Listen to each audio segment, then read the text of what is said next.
Assalamualaikum warahmatullahi wabarakatuh.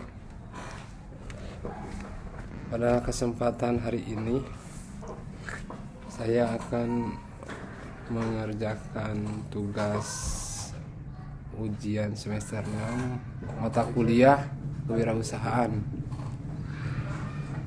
Pada kesempatan hari ini saya akan mencoba menjelaskan tentang kewirausahaan. Kewirausahaan atau entrepreneur is ability to create the new and different. Yang di sini dapat diartikan entrepreneurship atau kewirausahaan adalah suatu proses penerapan inovasi dan kreativitas dalam menciptakan sesuatu yang berbeda dan memiliki nilai serta kemampuan menghadapi tantangan hidup dengan cara melihat peluang dari berbagai risiko dan ketidakpastian demi mencapai keuntungan dan pertumbuhan.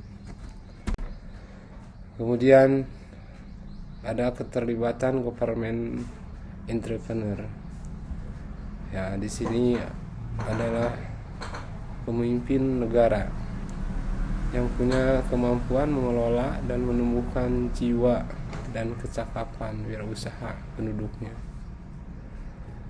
Kita dapat ambil contoh tokoh negarawan atau usahawan yang diangkat dijadikan pemimpin dalam kenegaraan. Di antaranya adalah Sandiaga Uno. Basicnya mungkin di situ adalah usahawan.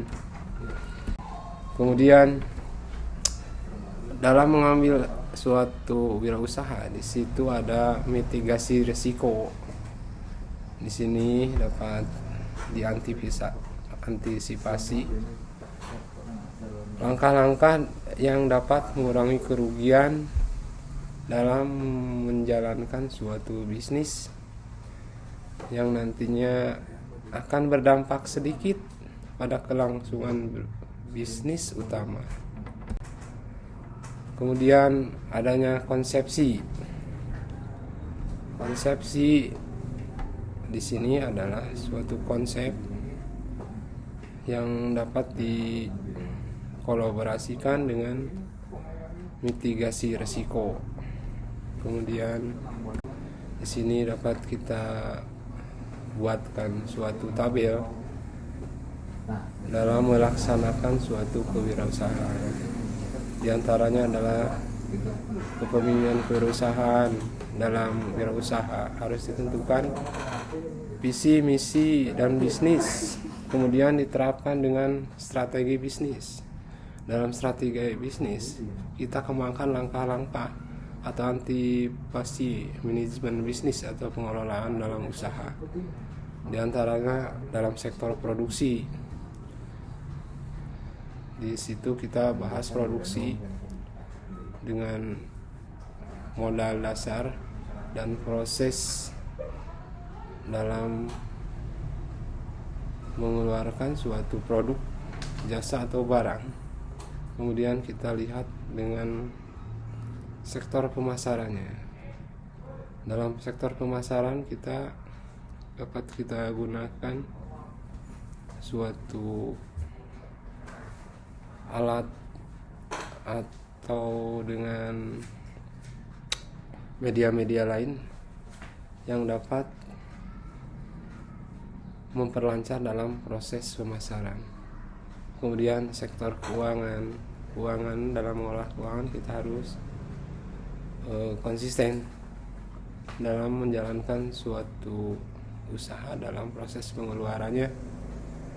Kemudian sumber daya manusianya, kita dapat merekrut atau mendidik atau diklat atau semacam pelatihan dalam suatu proses untuk dalam menjalankan kewirausahaan. Kemudian kita perlu riset dan pengembangan dalam sektor usaha. Kemudian kompetisi dan brand making sehingga dapat kita tujuan akhir kita dapat kita harapkan. Di antaranya kebutuhan barang dan jasa masyarakat terpenuhi. Kemudian masyarakat sejahtera. Kemudian kita dapat menarik suatu keuntungan dalam usaha. Kemudian dalam pemerintahan kita dapat memberikan input baik secara keilmuan atau secara langsung berupa pajak penghasilan. Demikian gambaran-gambaran dalam sektor kewirausahaan. Wabil taufiq wal hidayah. Assalamualaikum warahmatullahi wabarakatuh.